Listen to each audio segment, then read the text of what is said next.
Hello, everyone, and welcome to week 4 in CU 122. Chef Suzanne and I are awfully proud of you guys. I think everybody rocked the house once again on week 3, didn't they, Chef Suzanne? Yes, I'm going to talk about that in a second when you let me show my slides. All right. Oh, yeah, absolutely. I want to brag about these people because of all the classes that we've had together over the last year, which are numerous, I think this is one of the best classes that we've had as a unit, and it's really impressive and very fun for us to work with. I've been manning the phones on this end, and there's been a lot of calls, so keep them coming. That's fantastic. Ladies and gents, I think we're about 33% of the way through the course as we head into week 4. The time is going to go by awfully quick, so make sure that you stay ahead of the curve and keep things rolling very, very quickly. I do want to touch on week 3, and I want to get some feedback from everybody to see what you thought about it. Week 3, we worked on pickled vegetables. We did the sausage. And who wants to share about their thoughts regarding the assignment? Anyone? Can I share first, Chef? Go for it, yeah. Cool. Okay, I'm going to share my screen because I can honestly say with 100% honesty here that I was extremely, can you see my screen? Yep. Okay, cool. I was extremely inspired this week. To the point where, hang on, I will go on to my first slide here, maybe. This is my work. This is mine because I was so inspired by all of you. My husband took Monday off, and I made him take me to Walmart and buy the stuff so that I could make sausage and I could make these stinking pickles because that's all I could think about. I could not get it off my brain. So I literally did because you all inspired me. And I had not made these exact recipes before. I made lots of sausage. I, in particular, made hundreds of pounds of sausage. And only made pickles a handful of times, lots of different items. But I wanted to do what you were all doing. So I literally was inspired to learn more, do more because of all of you. So awesome. So that's my work. So you can all see my work. It's true. Chef Suzanne was so excited about this. She shared it with all of the instructors, which I thought was pretty cool. I really like that. Yeah, I really and truly did. I was like, y'all have got to see what I did because they did such a good job. So I like this one by Devin. She is one of the lucky folks. I do not have one either. I do not have a grinder to grind my own meat. It's on my list of things I want. But I like this because you can see the grind that she got. She used kind of like I'm thinking a small die to get that particular texture of her meat, which is what most everybody's look like that they bought from the grocery store. So I thought that, everyone could see what that looks like because then Kevin took a slightly different approach. He did also grind his own meat, but he used a much larger,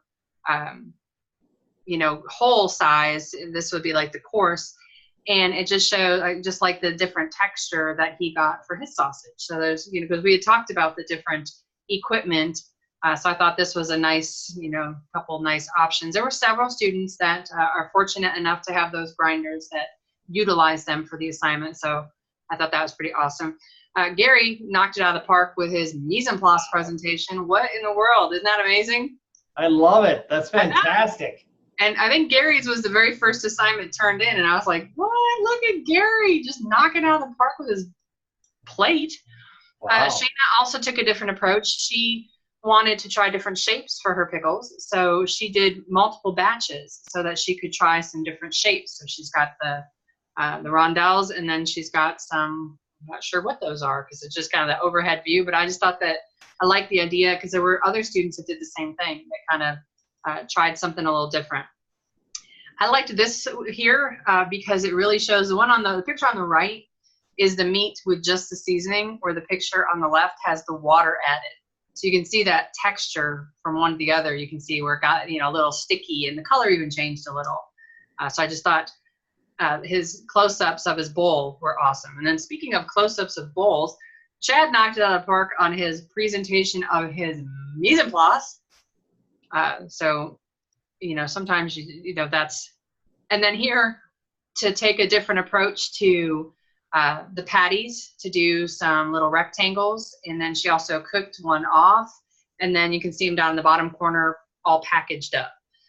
So we had some students thinking outside the box on all sorts. And here's another one. Christy also thought outside the box. She didn't just make the cucumbers, she made that also, but then she's got, looks like the tricolored carrots and some radishes and cucumbers in there with a second batch. So she just went all out. And then Monique here, just the different steps with it salted, and then her pickling liquid, and then her finished bowl in the middle. So I just thought that, and I could have, I said this last time too, I could have put in 100 other photos because they were so good. Yeah, I'm telling you, y'all inspired me so much. I made pickles and they were so good. Did everybody like the pickles? They were delicious. I brought some to my mom because when you cook, you have to, you know, sometimes show off. So my mom's been talking about the pickles now for 2 days. So I feel like I did something right. So it's nice to make mom proud. So anyway, wow. I just want to let you all know that what an incredible job and an inspiration you were to me. I had to go out and go to the grocery store because of all of you. So thank you. Great job. Those were some awesome photos. There was one in there with the tricolor carrots and stuff. I was just thinking Instagram in the back of my head there. They did. They totally just knocked it out of the park. And I actually was a little worried about this week doing this presentation because I thought, I mean, it's just pickles and sausage. What in the world am I going to find pictures of for pickles and sausage? But I could have done another 100 pictures. So, wow. You know, they were just so good. And then a lot of people did grind their own. Some people did cook some off and, you know, did some presentations. But because that's part of next week, I didn't really show any of those other than the couple of cooked sausages. So wow, I can't wait for next week. Those are this week, I guess. That is absolutely fantastic. I think I know that makes Chef Suzanne and myself awfully excited to be working with all of you with that kind of effort that everybody's putting into their work. It's fantastic. Does anybody have anything to share about week 3? Any comments? Thoughts, concerns? No? Well, good. Let's move on to week 4 and get ourselves busy here. Let's take a look at a couple of things here on the other screen before we move forward. I think most of you have probably picked up on the fact that we're very, very concerned about technique, and we're also very concerned about professionalism here, especially in this class. We're going to get into that here in just a moment. But just a couple of quick notes before we move forward. Excellent work in week 3. Please remember to stay on top of your attendance. It's very, very important because when you don't post that attendance on a regular basis, you pull us away from working with students who need the help. So please make sure you do your best to do that. And then also do your best to submit your assignments early. I know we all have busy lives. I sent out a prep list to everybody today. And you know, the Chef Suzanne will back me up on this, but we always try to work smarter, not harder. And when you plan your week out, it'll go a lot smoother and be a lot easier for you. And it's not just something we want you to do. It's once you get into industry, you're going to have to be doing the same thing on a regular basis. So develop the habit now. Try to get your assignments in by Saturday. It makes life a lot easier. Plus, it gives you plenty of time to make any changes that you need to make that have been suggested by Chef Suzanne. I want to talk for a moment about Bruno Menard. Bruno Menard is a 3-star Michelin chef who's had a tremendous amount of success in this industry. And he has a little something to share about working in the culinary industry. And I thought this was really interesting to watch. He's actually in Sri Lanka talking to some young students at a culinary school during this video. But it's got a lot of great information and a lot of real perspective. So let's take a look at this real quick. Learning, it's a gift. When somebody gives you the opportunity to learn, don't throw that away, you know, and you're going to spend your life learning. I learn every single day of my life with this job, which is not a job, it's a passion, but I'm learning something every time I'm moving somewhere. Every time I meet somebody, who can teach me something that I add on my knowledge, and it's very important. You have a mission on this planet, is to give it back to somebody for the next generation. You have your entire life in front of you to learn amazing things, to travel everywhere. We meet presidents, we meet amazing people around the world because we represent hospitality. When you wear this jacket, you know, you have a responsibility, and this business is based on values. To be a chef, you have to respect, and you have a value to. I mean, you go through your life with certain value. Otherwise, you're not a chef. Discipline is one of those. If you love Sri Lankan food, learn everything about it and go around the world to tell the world how rich you are in your country, how full of tradition, of flavors and everything, the beauty of your country. And you be the #1 chef in the world. You got to represent your culture, your tradition, and your country, and be proud of that. I think that's a great video for everybody to take a really important message. Even Chef Suzanne at our stage in our careers, every day, speaking for myself, I learn something new. I am far from knowing everything about culinary arts, even after 38 years in the kitchen. So, and then it's really neat the way that he talks about the value of wearing a chef coat, what your responsibility is, because we are professionals carrying forth the tradition, and our tradition oftentimes shares cultures, shares abilities.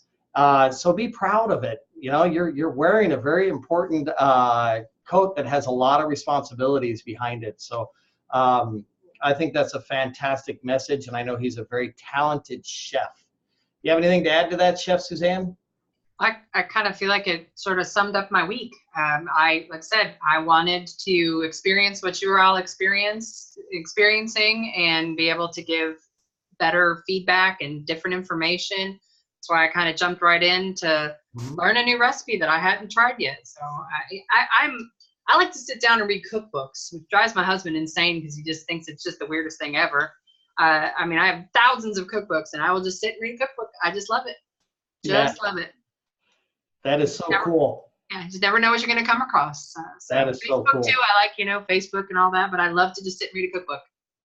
I love that. I love that. Then he also brought up a very important point that I hope all of you remember as you progress in your career, and that's always to give back and take time to share with people that haven't progressed as far as you have. All of you, once you get into industry, are going to be a step ahead of the competition because you do have an education. Not everybody has that opportunity. So make sure you do take the time to share your knowledge and give back, because it does come back to you in the long run. So Bruno, we like Bruno. All right, ladies and gents, let's move on to week 4 and take a look at what we have on our plate. Research materials this week are very, very important. We're going to be talking about some of them here in a few moments. Knowledge check this week is all based on the research materials. Don't forget that you can take the knowledge check as often as you want, and only the highest score sticks. So if you need to take it 10 times, take it 10 times. Same thing with the conversions knowledge check. It's all based on cups and ounces, quarts and pints this week. So you may take that as many times as you like.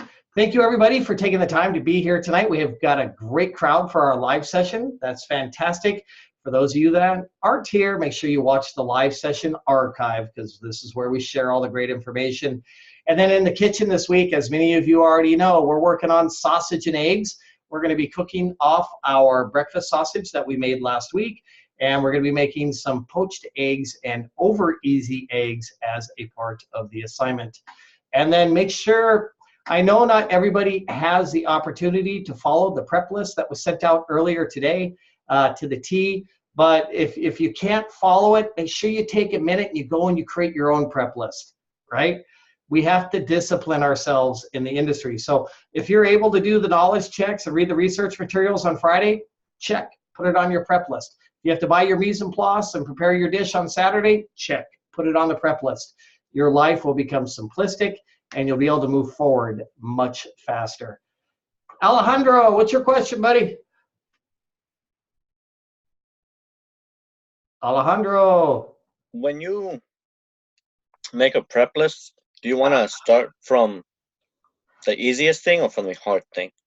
No, when you make it, that's actually a really good question. When you walk into the kitchen, first of all, you need to find out everything that's going on. That's what we do. We find out who our key players are that day. We find out what production needs to be done. Once we understand the entire scenario, then we prioritize our prep list. Sometimes just doing a simple prep job might come first because that's what needs to be done first, high priority, or maybe braising the ribs. And then when we do our prep list, we also take a look at what things can we multitask.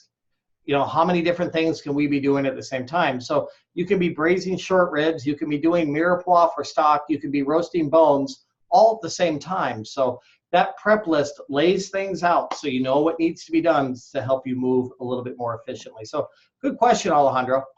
And when you multitask, is it best to keep hard things together or?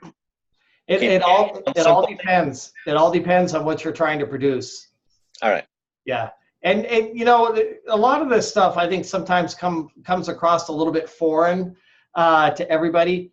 But as you acclimate yourself to industry and you get into the kitchen full time, you have to remember the things that we're telling you are going to become second nature. It's just a matter of practice and repetition. The first day you walk in there and you do your prep list, it might come out a little backwards, little upside down and all that. But after a week or two, it's going to get a little bit better. And after a month, it'll be rock solid. You're going to think back at Chef Suzanne and Chef Warren, and you're going to be like, my God, those guys are right. Yeah. How am I doing with that, Chef Suzanne? Yeah, I'd have to agree. I think an interesting way to think about it, because I was just, while Alejandro was talking, I was thinking what in life is similar to that. And there's a lot. I was thinking, if you go to an emergency room and you have a stubbed toe, you're probably not going to be seen first. You're a low priority. Whereas somebody that's got a limb hanging off, they're a high priority. They got to be taken care of first. So you're going to take care of things that are more important. But then I'm also thinking, what else can I relate to? Maybe not everybody spends a lot of time in the emergency room, which is excellent. Don't do that. But I'm thinking there's other things, like if my mom is coming over and I know that she's going to be at my house in 10 minutes, I'm limited on what I'm able to do in the 10 minutes before my mother is in my house to see it. So I'm like, okay, yeah, I really need to do this and I really need to do this, but I really need to put the dishes in the stove so she can't see them dirty, which by the way, backfired one time. But you know what I'm saying? So it's like, you're not going to have time to do everything in one day. So you got to really prioritize on what's the most important that you got to do at that time, or what can you do at the same time. So if you've got 4 recipes that all call for cutting up vegetables, whether it's some carrots, some onions, some celery, and some tomatoes, you can probably be doing those not necessarily at the same time, but one after the other after the other. So you wouldn't want to put those at like 4 different times throughout the day when you can just kind of get all those things together. So it will develop with time, but you do these sort of things now, you just don't even realize you're making prep lists. So right. Absolutely. Great advice. And as you climb the food chain, at one of my positions, I walked in, I made myself a prep list. Then I made a prep list for my 7 managers. And then I walked around and I had to check to make sure that each one of the 7 managers had made prep lists. And so now we're up to 10 different prep lists for 7 different people. And it's, but you know what, once that happens, you have a grip on everything that's going on in your organization, and you're able to steer a lot better because you understand. So a prep list just creates a clear understanding of where you are and where you need to go and how you're going to get there. So our prep list this week, watch the live session on Wednesday. Great job, everybody. Research materials, read them, understand them on Thursday. Complete both knowledge checks on Thursday. Review assignment, create prep list. Purchase mise en place on Friday if possible. And then prepare assignment, check against rubric, and submit Saturday and Sunday. And then like Chef Suzanne says, you eat cake on Monday and Tuesday. So you adjust and resubmit as needed. actually, you can eat cake every day. Oh, every day. No, wait, I don't want to spoil them. Sorry. I don't want to. I'm just throwing that in there, that always feel free to eat cake. There's no day that's right for cake. All days are right for cake. Just saying. Yeah. And we might as well address the number one question that chefs get. What do you eat? And the answer is nothing. Because on a 10 or 12 hour shift, if you stop and you eat, then it slows you down and you get tired. So you find yourself at 10 o'clock at night in the storeroom eating whatever is left over from the prep that day. And You might find this hard to believe. That's not normally the first question I get asked. There's a really different question that I get asked. I normally get asked, do you like lasagna? Understood. Understood. I'm just saying. I get asked that one more. Now, what's your favorite dish to make? Lasagna. My favorite dish to make. Yeah, that one I get asked a lot, but normally after I get asked if I either eat lasagna or if I make a good lasagna, which by the way, I don't much care for lasagna unless it's non-traditional. And I do make a tiny lasagna because I'm kind of required to. Just kind of, it goes with the territory. I don't have a choice. Right. I love it. That is so cool. Expectations with my name are really high. I know. You should open up an Italian restaurant. And what's funny is I'm just the tiniest bit Italian. We just did like the ancestry stuff, and I think we just found out we're only like 6% Italian. I'm like 50% Ukrainian, which is really big amounts to be. So go figure. Who knew? Something tells you your last name's not Ukrainian, though. It is not. It is about as Italian as they come. All right, ladies and gents, let's move on to our weekly conversion chart. I know this is still a little bit foreign to some of you, but soon it will become knowledge. This is something that we memorize. Like I mentioned earlier, this week's knowledge check focuses on pints, ounces, cups, teaspoons, and tablespoons. Shortly, you will be able to recite this forward and backwards. So this week, week 4 in CU 122, we are going to be discussing eggs and how to cook the breakfast sausage. Eggs are one of the most critical elements in the kitchen. Virtually any kitchen you go to in the United States, for sure, will have eggs because they are a workhorse in the kitchen. We use them to bake. We use them to thicken sauces. We use them to make sauces. We serve them for breakfast. We make quiches, we make frittatas, and there is an unlimited use of eggs. Some good information about eggs. Egg whites are considered to be the best protein for the human body because of the amount of amino acids. So it's perhaps the most effective form of protein for you.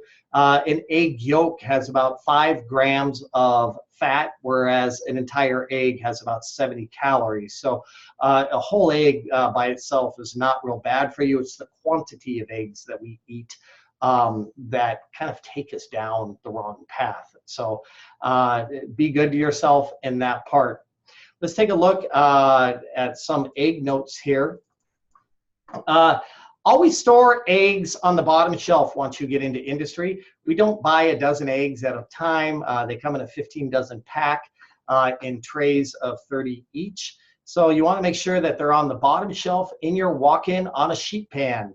Because if the health department walks in and they see it a different way, they might question you about it, because if an egg breaks, it's going to spread its yolk all over everything, all the way down to the bottom. An egg left at room temperature for 1 day will age more than an egg left in the refrigerator for a week. So we always want to make sure that we keep our eggs here in the United States in refrigeration. The health department is very particular about that. Remember, you cannot keep any TCS food, which is a time temperature control for safety product, out in the open for more than 4 hours in the temperature danger zone. Eggs are also a great source of vitamin D. And I know that some people live in climates where it's kind of cloudy, and we had kind of a long winter, I think, for a couple of folks. Vitamin D is naturally produced by the human body in the sunshine. And a lot of companies, most states have milk that is fortified with vitamin D. However, eggs provide a great source of vitamin D. And then the most common egg in the kitchen is a large eggs. Eggs, they sell from jumbo all the way down to peewee. The most common size egg in the kitchen is a large egg, which equates to about 1.75 ounces. Most of you will learn that once you get into baking, we don't say add 4 eggs to the recipe. We actually weigh the eggs out because it creates a much more consistent recipe. So it's a little bit different. Does anybody have any questions about the generic eggs? We do have a hand up. Alejandro has his hand. Alejandro, what's up? Without breaking the shell of the egg, how do you know it's right? Now, what's that? Without breaking the shell of an egg, how do you know it's rotten? If the shell of the egg begins to develop translucent spots or spots that are lighter than the other calcium fortified part of the shell, that's a good indication that A, it is old, or B, it has not been stored properly. All right, thank you. You're welcome. All right, ladies and gents, any other questions? We're going to get more into the egg talk here in just a little bit, but before we do, I want to take a look at a couple of pieces of equipment that are pretty essential in the world of eggs. One of the biggest things that we run around the kitchen stressed out about are Teflon saute pans. Isn't that right, Chef Suzanne? Don't you just freak out every time you see one in the dish pit? Get it out of there now! I would lock up my. Yeah. I actually had a cage where I kept certain things, like the really nice cages on wheels. And I normally kept the really good egg pans, the Teflon pans for eggs for like omelet stations, because I love any chance to do an omelet station. I love that pasta station. Yeah, I would lock those up so that nobody is using tongs and metal things on my Teflon pans. Right. Pretty obsessive about that. Guard them with lock and key. So Teflon saute pans in industry are kind of a big business. The only purpose that we utilize them for is cooking eggs, primarily because they don't stick. Teflon was invented by the people that invented Kevlar back in the 1930s, and it has been applied on saute pans since about the 1950s. When you cook on high heat with Teflon, Teflon will release a toxic chemical that has been shown to cause cancer in some animals somewhere. So you want to make sure that you are only cooking over lower heat, which would be about 350 degrees or below. So that's why the application for eggs is so perfect. Now, Teflon pans, when it comes to cleaning them, obviously the back side of the pan is something that you need to keep clean as well. That you can scour as needed. However, the inside of the pan where the actual Teflon is should only be washed with warm soap and water and wiped out with a dry towel. Never scrub a Teflon saute pan because that loosens the Teflon, and guess where the Teflon goes. So when we store our Teflon pans, we put one pan down, then we lay a towel, then we put another Teflon pan, then we lay a towel. And that is kind of an industry standard because it protects them and it keeps them good. And when you go to cook breakfast in industry or cook eggs in Teflon pans, do not get any metal anywhere near the pan, period. So a metal spatula, a pair of tongs, that will get you into real quick trouble because what happens is scratches the Teflon, which weakens the Teflon surface. Next thing you know, there's pieces of Teflon sticking to your eggs, and your consumers are out there saying, these things are delicious. And you don't want that. So you have to be extremely careful about the way you handle the pans. Rubber spatulas are all we use when working with the saute pans. The handle on a spatula indicates what its use is. So for example, this spatula has a maroon brown type look, which signifies it can handle high heat. Whereas the traditional white blonde spatula handles are something that you would use in the bakery for scraping bowls, etc., etc. So the color of the handle dictates its usage in the kitchen. This is just a traditional industry stove right here. Just wanted to start getting everybody familiar with what they look like. They are workhorses. Some of these stoves, we can get 20, 30 years out of them if we take good care of them. They have to be cleaned and maintained on a regular basis.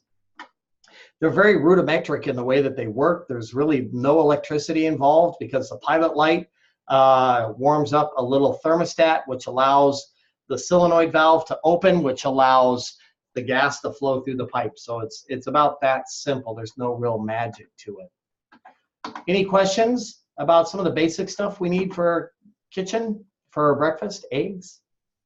Alejandro, do you still have your hand up? No, you good? I didn't even know I had it up, but I do have a small little question though. Sure, go ahead. I have an iron cast skillet, and I've cooked eggs in it, and Sure. they have not sticked. Sure. That's common. But I guarantee you, after one day in industry of trying to flip eggs with an iron cast skillet, you'll switch to a Teflon pan. Yeah, they work great at home for a lower volume operation. But when it comes, we don't flip eggs with spatulas or anything else. We flip them with our wrist in the saute pan, and those skillets can get a little bit heavy. So you'll think twice. But that's a good point though, Alejandro. You can do the eggs in a cast iron skillet if you like. Yeah. All right, ladies and gents, moving on to our next topic. We just want to kind of give you a brief glimpse of some of the different products and the way they come packed, because we are so used to retail packaging in the grocery store that when we buy eggs, we buy a dozen at a time. Sometimes I know that they have 18 each egg packs, which are pretty big, but you don't see those in restaurants because of our volume. So when we buy eggs, we traditionally work with a 15 dozen pack, which is a layer pack. It has 30 eggs per layer. I know that because I've gone through thousands of these, and so is Chef Suzanne, right? So you go through these, there's 15 dozen in a case. So that is how we buy our eggs. Kosher salt is the only kind of salt that we use in the commercial kitchen. Don't use table salt. Even if you're at home, try to get yourself out of that habit. Table salt is very, very small, almost like a little BB or something like that. And it also has iodine in it, and it does not stick to your food very well when you use it. So in the restaurant industry, especially when we're cooking eggs and everything else, we use kosher salt because it's shaved, it sticks to the food, and it doesn't have the iodine in it. So that's something very, very important to remember. And then butter. I think most of us are used to buying butter at the grocery store where you get 4-ounce sticks per pound. We don't use butter sticks in the restaurant industry. We only use 1-pound blocks. And that is about the smallest size you see in the restaurant industry. And then they go all the way up to 30-pound blocks. So they get to be quite big after a little while because of the amount of butter that we go through. Do we have any questions about that? All right, ladies and Madeline, what's up? Quick question. In the industry, do you ever have to make your own ghee? Is that like something that's always happening? Or not ghee, I'm sorry, clarified butter? Oh, yeah. Okay. Yeah, a lot. And I'll tell everybody about clarified butter here real quick. A block of butter is 80% fat and then 20% water and milk solids. Right? So to make clarified butter, you need to get rid of the other 20%. You got to get it out. So there's a bunch of different ways to do it, but one of the most simplistic ways to do it is to put your butter into a small pot, put it over medium-low heat, let it melt. When it melts, it'll naturally separate into 3 parts. The white scum that floats to the top, you'll take a ladle, you'll drop it in, you'll remove the scum and discard it. That scum is great tossed in fresh pasta because it's got a little acidic flavor and it's buttery, and I love to use it. But if you don't, you can discard it. You'll be left with what looks like a nice golden oil on the top. But on the bottom is the remaining amount of water and milk solids. And you can simply pour the fat off, leaving the water and the milk solids at the bottom of the pot. And then you will have clarified butter. For this week's exercise, we are making hollandaise sauce, and so you will need to make clarified butter. And that's it in a real easy to explain method.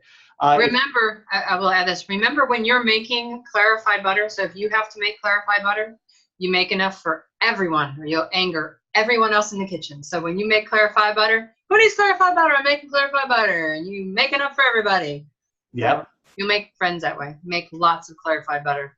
Yep, absolutely. You got to take care of everybody in the kitchen, right? Always take care of your dishwasher. Always take care of your maintenance man, and everything else is fine. It all works. So when it comes to cooking eggs in the kitchen, especially for breakfast cookery, my most favorite saying is low and slow. We all love instant gratifications. We want to crack that egg in there, and then we want to have that puppy within seconds. especially with eggs. We want to go low and slow, and we want to take our time and be patient. You'll actually get more done with that mentality. So the slower you go, the faster you're going to produce. We're going to watch a quick video about the eggs over easy here now. I'm going to stop and talk to you a little bit along the way. The reason we're not getting into eggs over hard or anything like that is because they're all based upon the over easy technique in the way that that works. So let's take a quick look at this video here. We're going to watch the beginning. This video is also on your class page under research materials.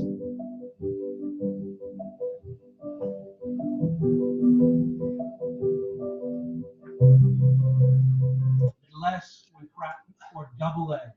Oops. Double Okay. quality in the egg makes a huge difference.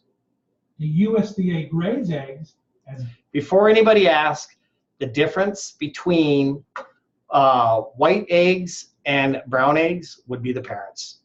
But other than that, there's no nutritional difference. Everything else remains the same. They recently brought back brown eggs in mass quantities into the grocery stores as a marketing thing in order to get you to pay a little bit more for that same egg. So the difference between a brown egg and a white egg is nothing other than the color of the shell. So B, A, or double A. Double A grade are always preferable because they have a firm yolk and whites that spread less when cracked onto an open surface. Eggs are also graded by size, from jumbo to peewee. Commercial food operations use large size eggs, which is in the middle of the size spectrum. So he just talked about the grading with the double A or B. There are applications that are practical for each egg. For example, if you are in a breakfast cookery, then the double A eggs, you want that nice firm egg white, that you want that egg yolk to stand up. However, if you are in a bakery where you're just mass producing cakes and pies and that kind of stuff, the B eggs work just fine because you're not concerned about that egg white staying nice and high. So there are the different reasons. Proper storage of eggs is also very important. The best temperature to refrigerate eggs is between 36 and 38 degrees. Mastering the over easy preparation for cooking eggs is a great place to start, as many other methods. So if you want to take a look at that egg that he has right there on the plate, that's what we are looking for this week, that color and that texture. When you do the over easy eggs, if you have your heat too high, or if you're trying to cook that egg too quickly, you're going to end up with the brown spots and pock marks all over your eggs. We don't want to see that this week. We want to see the nice smooth surface, which is controlled by heat and time. Are modifications of this basic cooking process. First, break the eggs separately into individual ramekins. You want to keep them separate for now, and this process helps keep the yolks in one piece.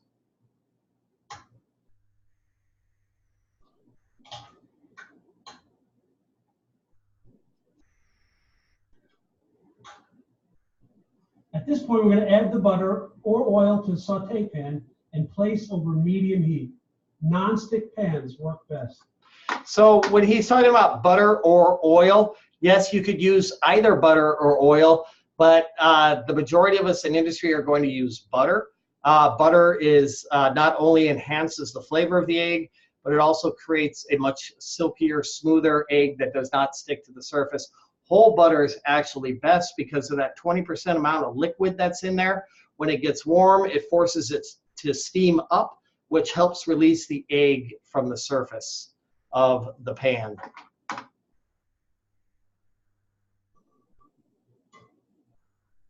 You want to make sure your oil is distributed evenly in your Slide the pan. eggs into the pan and turn the heat to low.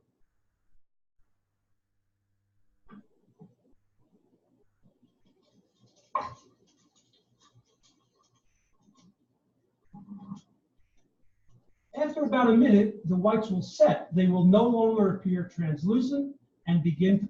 So when he's talking about the egg whites setting, egg whites actually begin to cook at 180 degrees. So egg yolks cook at a different temperature. They actually they begin to set about 140 degrees. Remember that egg yolks, egg whites cook at different temperatures. Egg yolks will set at about 140, whereas egg whites will set about 180. To firm. When the whites set, gently flip the eggs.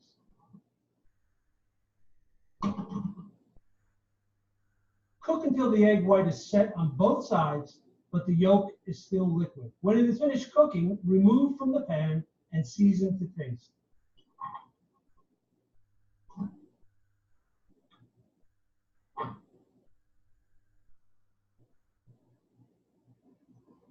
There are several simple variations of this method.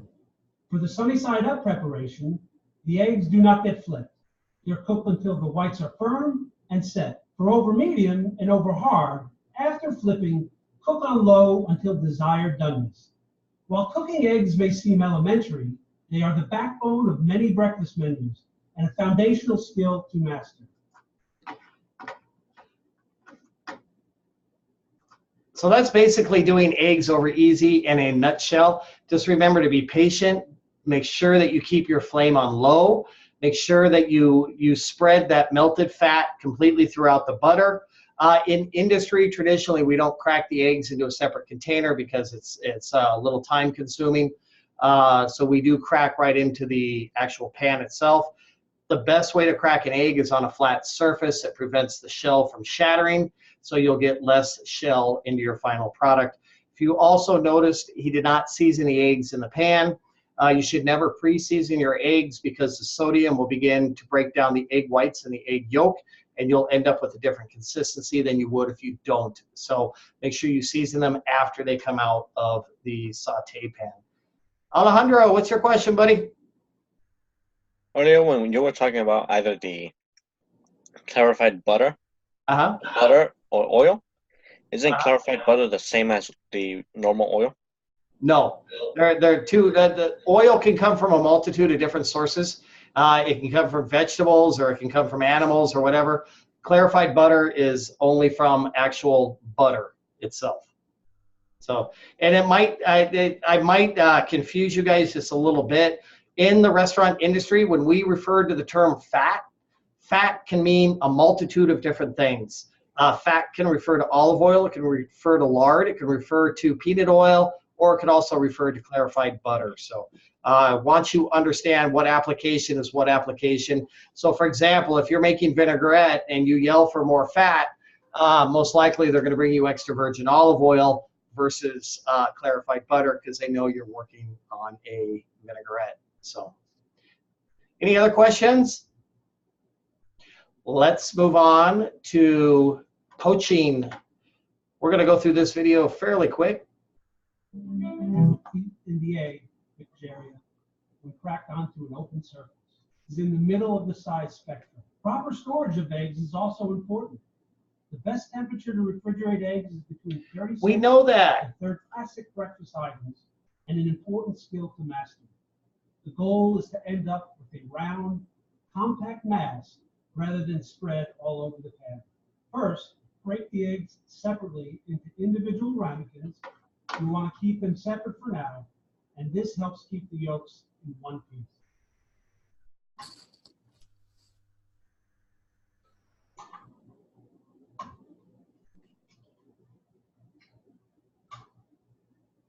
Simmer, do not boil 1 quart of water at 185 to 200 degrees Fahrenheit.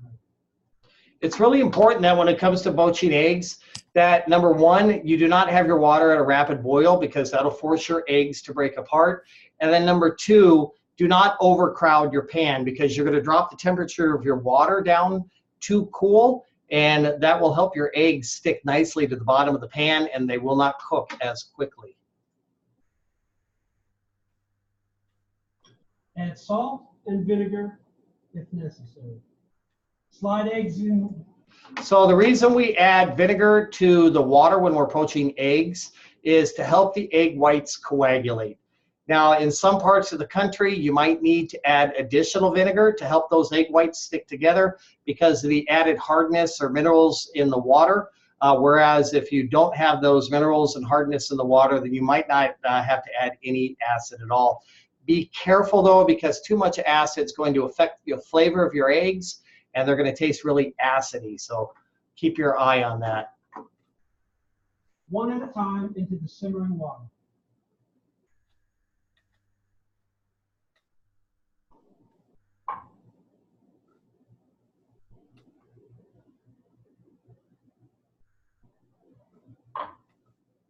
Cook for about 2 to 4 minutes, making sure the water returns to at least 185 degrees Fahrenheit. Look for the whites to become coagulated and no longer translucent.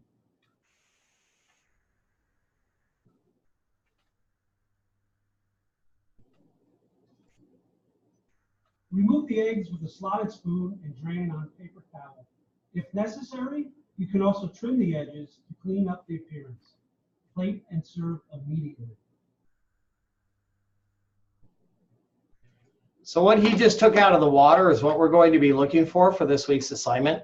Make sure that those egg whites, when he says coagulated egg whites, he's meaning that those egg whites stick together and form a nice teardrop shape. And that is what he's referring to. What I like to do is when I know that the egg is done, if I take the palm of my hand and I press right there, that's what a properly poached egg will feel like. And then also there is another technique that when we do add the eggs, a lot of chefs like to swirl the water around. You want to explain that, Chef Suzanne? Some chefs stir it, and then some chefs also kind of like, I don't know how you explain it, like almost like scoop the white and almost like putting it, like forming it. It can work. It can sometimes not work. I feel like poaching an egg is one of those things that when they say you gotta crack a few eggs, break a few eggs, it's one of those things, you may not get it right the first couple times. So definitely buy extra eggs this week. But stirring is supposed to kind of help it. I really thought I could explain it, Chef, but like in my mind it all makes sense. But apparently doing this is just not working for everybody else. I apologize. Makes sense in my mind.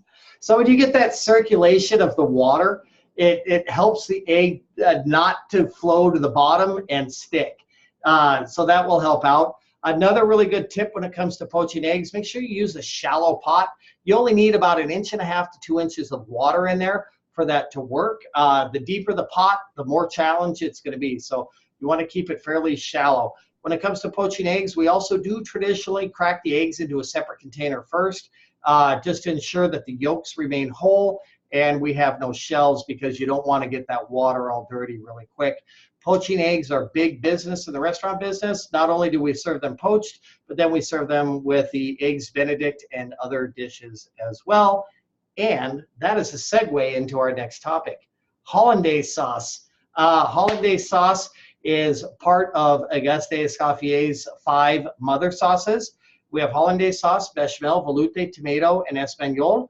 And the hollandaise sauce was originally developed in the Netherlands. Its original name was Dutch sauce, and it has about 65 calories per tablespoon, which does supply about 22% of your daily fat intake. So it is fairly high in fat. We talked about how to clarify the butter.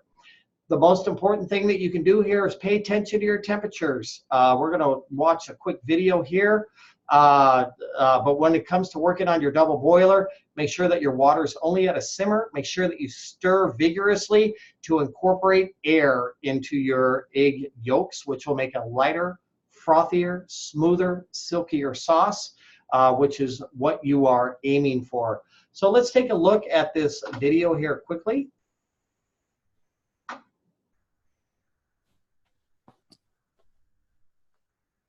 It's sleepy. There it goes.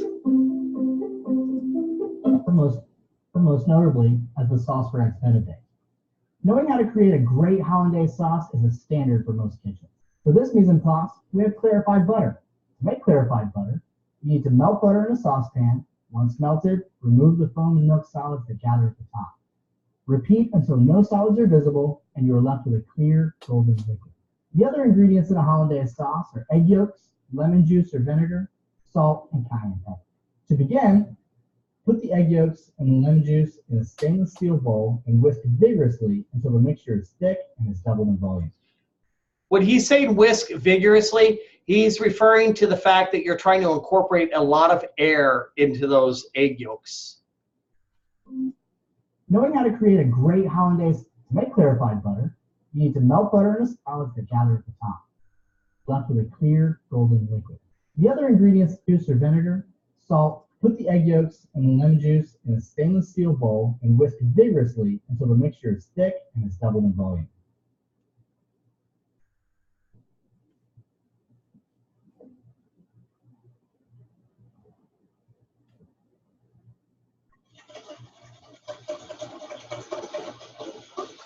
It's preferred that you use a whisk with very thin wires. It's what we refer to as a piano wire whip. The thin wires on a whisk are designed to incorporate air into the product, whereas a whisk with thick wires, which is called horsehair, is used to stir soups and thick dressings and that type of thing. Place that bowl over a saucepan of barely simmering water and continue whisking to avoid scrambling the egg. So we talked about the fact earlier that eggs cook, egg yolks and egg whites cook at different temperatures. Egg yolks begin to set at 140 degrees. So if you put that over your double boiler with raging hot water, you're going to have scrambled eggs quickly. So make sure you pay attention to the temperature of that water. Begin drizzling in the clarified butter, whisking non-stop until the sauce has thickened and doubled in volume. Remove from the heat and whisk in your seasonings.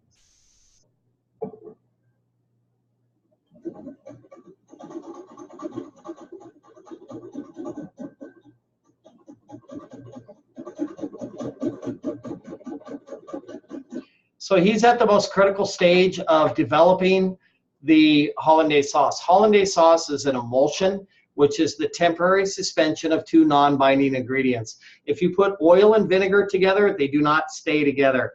However, an emulsified oil and vinegar dressing, the two will stay together. So when you first start adding your clarified butter to your cooked egg yolks, it has to come down in droplets, and you have to whisk vigorously, little droplets at a time. You let a drop in, you whisk until it becomes incorporated to begin to create your emulsion. What is happening is those droplets of oil are bonding with the cholesterol and the lecithin in the egg yolk, which creates the emulsion. So if you add that oil too quickly to begin with, it's going to stay thin, it will not thicken, and the surface will become very, very shiny. So you have to go extremely slow in the beginning. And let's get back to the video here real quick.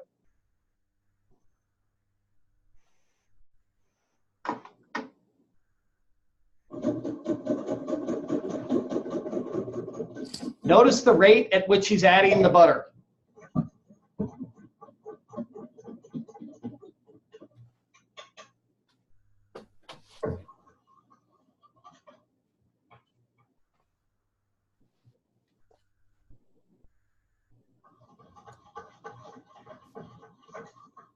If the sauce gets too thick, slowly drizzle in water until the correct consistency. As a mother sauce, hollandaise is the foundation for many other sauces, most notably béarnaise, but also sauce Dijon and sauce au vin blanc. Once made, serve immediately or keep at room temperature for a maximum of 2 hours by sanitation standards. The thick and rich flavor of hollandaise sauce is a great complement to potatoes. This is a technique that you should really consider mastering, because once you learn how to create that emulsion and create the basic hollandaise sauce, you can go into 1,000 different directions. I love to add sambal, red chili paste, chives, lime juice to my hollandaise. We serve it over the poached eggs with grilled arrachera steak, and it makes a great Mexican eggs Benedict. You can add vinegar reduction with shallots, black pepper, and thyme, and create béarnaise sauce. Add orange reduction, make Maltese. Add roasted tomatoes, make Chiron. So once you've learned the basic technique of the sauce, you can make it your own. So any questions about hollandaise sauce? I will jump in real quick, Chef. I know we had several questions about the hollandaise.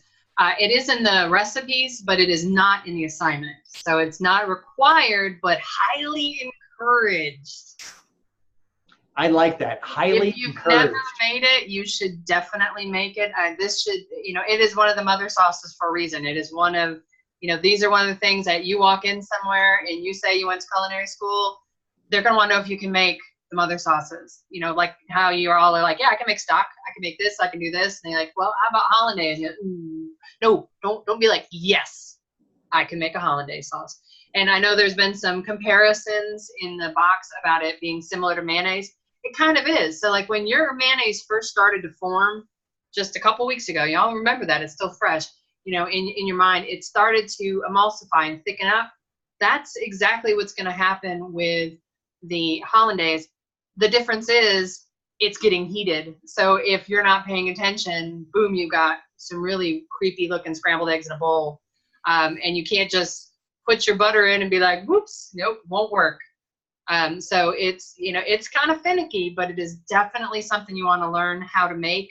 It makes people see how I see hollandaise on a menu. It doesn't even have to be on what I'm ordering. I'll be like, oh yeah, I like a side of hollandaise with that. It's very rich. It's very intense, flavored. It tastes like somebody worked really hard to make it. The good stuff, not the instant creepy stuff, the good stuff. And it's one of those things that people will see on your menu, and they will see it and be like, oh, I'm going to have to get that. It's got hollandaise. So highly encouraged to make this. Take your time, watch your heat. Once those lumps develop inside your egg yolk mixture, they're like taxes. They don't go away. They're going to stick around for a while. So Alejandro, what's your question, bud? When you make a hollandaise, is it possible to use a type of flavored butter?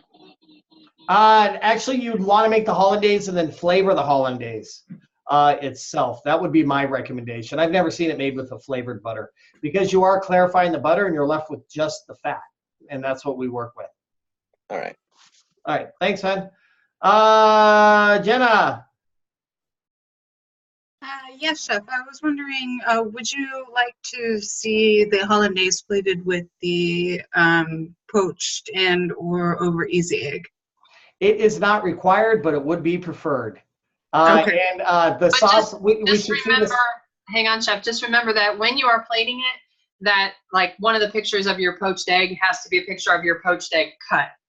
So if you're going to cover it with your hollandaise, you're not going to be able to see it. So like if you're going to poach 2 eggs and then have hollandaise on one and then one cut open so we can see the inside. So as long as you're making all your techniques. Or put it on the sign. And that'd be perfectly fine as well. So. Thank you, Chef. Great question. Thanks. Kenneth, what's up? All right. So as far as adding the lemon to the hollandaise, so I've had hollandaise a few times. So for this recipe, are you wanting a light lemon flavor, a light to medium flavor? Because obviously a heavy lemon is going to overpower everything. Right. Actually, the lemon enhances the flavor. And the reason the lemon enhances the flavor, it's got the acidity, but the acidity really is not the reason we're using the lemon. Lemons, tomatoes, mushrooms, Parmesan cheese are all very high in what we call monosodium glutamate or MSG. So when you add the lemon juice to the hollandaise sauce, it intensifies the flavor of the clarified butter, the egg yolk, and the lemon itself. And so that's why we like to use the lemon. Thank you, Chef. All right, you're welcome. Any other questions? I will jump in real quick on the hollandaise again. Sure. If you've never made hollandaise before, I would stick very closely to the recipe this time around so that you get the techniques. And then, in the future, if you want to try adding, the tomato paste or the different herbs and things, but I would stick very traditional, very close to the recipe in your recipe information for the first time, if this is the first time you've made it. Absolutely, 100% agree. Do not vary. Because the most important thing you can do is learn the technique of creating the emulsion. And once you've mastered that, then get creative. It's like learning how to drive a car before you do a donut. You know, you gotta learn it right away. Kenneth, what's your question, bud? No, you're good? Okay. Madeline. How long does the hollandaise sauce keep? According to the video, max of 2 hours. In the restaurant industry, we'll keep it around 2-3 hours. You want to keep it in a warmer area, no more than 100 degrees, and it should be in a thicker, heavier container. Because once that hollandaise cools down or gets refrigerated, you can't bring it back. It's like when you send that check to the IRS, it ain't coming back, man. Okay, thank you. You're welcome. Yeah. Alejandro, what's up? What other sauces can you make with hollandaise? Maltese, Chiron, and Bernaise are the primary branches of that sauce. But once you've created the emulsion between the egg yolk, the butter, the salt, the pepper, the lime juice, whatever else, or lemon juice, whatever else you add to it is up to you. What's that? Would you recommend using hollandaise to make a type of sauce that you can use in, let's say, Chinese cuisine, Italian cuisine, any other type of cuisine? I'm not. I've never tried soy sauce in there, but you could actually, down here where we live, close to the border, we add chipotle to it. I mean, it's really limited to your palate. All right. Sound good? Yes, Chef. Thank you. You're welcome. Madeline, did you have another question? No, Chef. Sorry. You're good. You're good. All right, ladies and gents, let's take a look at our week 4 assignment page. The sausage, you're going to cook off the sausage in a saute pan that you prepared last week. You want to cook it to an internal temperature of at least 165 degrees. Warm your pan, add enough oil just to coat the bottom of the pan. Put your sausage patties in there, bring it to 165 degrees, and you are done. Make sure you have that nice golden brown texture to it. Over easy eggs, 2 properly over easy eggs plated. Make sure that the egg whites are nice and white with no color and there's no brown fringe around the edge. Make sure that they're still soft and movable, that the yolks are not cooked. Poached eggs, poaching liquid at correct temperature. He mentioned 185 degrees in the video. We're looking between 160 and 180 is what we'd like to see. Eggs poaching in the liquid after 10 seconds. Chef Suzanne wants to make sure that those eggs have coagulated and come together nicely. Eggs out of the water on a plate, whole and intact. Breaking eggs open with a fork to demonstrate a runny and proper yolk. And of course, the reflection sheet, the narrative, which is absolutely critical. Please plan on submitting your assignment early. Saturday is a great day to submit your assignment. Chef Suzanne, do you have anything to add to that? I do. I will say, when you saw the eggs in the recipe, the over easy egg, one thing that I will be looking for, and one thing that your goal should be is, and may require you to make more than 1 egg, you should not have, like Chef just mentioned, the brown crispy around your egg. How you do it, how you prefer it, and how you need to do it for the assignment, and what is like the industry standard is going to be that nice, beautiful set white without all the brown crispy around. Now my dad, that's the only way he's going to want an egg.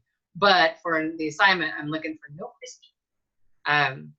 Yeah, other than I'm going to need to go to the grocery store because I kind of have a feeling I'm making these. I eat a lot. I eat eggs almost every day. I'm an egg eater. My mom says I'm a skunk. I didn't know skunks ate eggs. I know now. Yes, ladies and gents, does anyone have any other questions? Anybody? Well, as usual, if you do, make sure you reach out and you ask us. We are here to help you succeed. Once again, Chef Suzanne and I are so excited to be working with this class. What a wonderful opportunity to be around such people with such enthusiasm and passion for culinary arts. We love to share that. I hope everybody has a great week. Take care, everybody. Have a great day.